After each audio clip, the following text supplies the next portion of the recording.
তো আজকে আমরা সহজ পদ্ধতিতে 13 নামতা শিখব। তো আমরা প্রথমে লিখে নিলাম। তো ডান দিকে প্রথমে আমি 3 লিখব, এরপরে প্রত্যেকটা সাথে 3 যোগ করব। তো 3 এর সাথে 3 যোগ করলে হচ্ছে 6, 6 এর সাথে 3 যোগ করলে হবে 9, 9 এর সাথে 3 যোগ করলে হচ্ছে 12, 12 এখানে হাতে একটা থাকবে, 2টা বসাবো, 2 এর সাথে আবার 3 যোগ করলে হবে 5, তো এই 5 এর সাথে 3 যোগ করলে হবে 8, 8 এর সাথে 3 যোগ করলে 11, 11 এক বসবে, হাতে থাকবে 1, এরপর 1 এর সাথে 3 যোগ করলে 4, 4 এর সাথে 3 যোগ করলে 7, 7 এর সাথে 3 যোগ করলে 10, 10 এর শূন্য হাতে 1।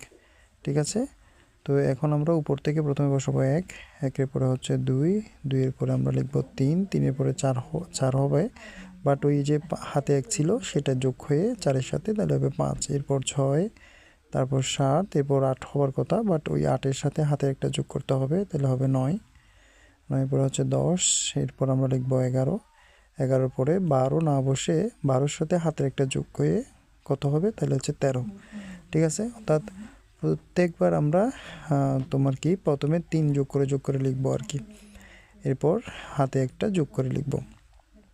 তাহলে অবশ্যই ভিডিওটা তোমরা দেখতে পেয়েছো। যদি সহজ লাগে তাহলে অবশ্যই ভিডিওতে লাইক করবা, সাবস্ক্রাইব করে আমাদের সাথে যুক্ত থাকবে। ধন্যবাদ সবাইকে ভিডিওটি দেখার জন্য।